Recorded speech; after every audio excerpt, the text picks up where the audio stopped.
une démonstration alternative de l'addition des vitesses. Il y aura 3 parties dans cette vidéo. Les données expérimentales, l'explication traditionnelle relativiste et la nouvelle explication néo-newtonienne. Les données expérimentales.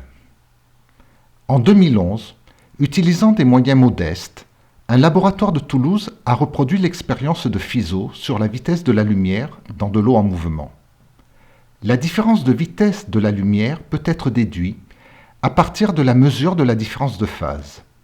Voici les résultats, avec une grande incertitude sur la vitesse de l'eau. Nous pouvons néanmoins vérifier que la traditionnelle loi de Newton ne correspond pas aux résultats expérimentaux. L'explication relativiste. Selon la théorie de la relativité, le temps et l'espace sont variables et dépendent de la matière et de sa vitesse. Et dans cette expérience, la différence de vitesse dépend de l'indice de réfraction.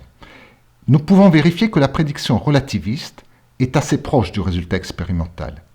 Mais, selon la mécanique quantique, le temps et l'espace sont universels et indépendants de la matière et de sa vitesse. Le problème, c'est que nous vivons dans un seul monde. 2 théories différentes sur le même sujet, et en particulier sur le temps, rendent cette situation en physique incohérente. L'explication néo-newtonienne.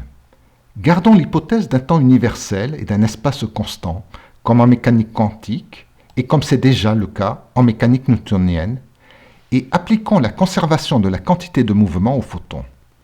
Alors, il peut être démontré que la différence de vitesse dépend également de l'indice de réfraction, et cela, et c'est là la nouveauté, sans utiliser un temps variable.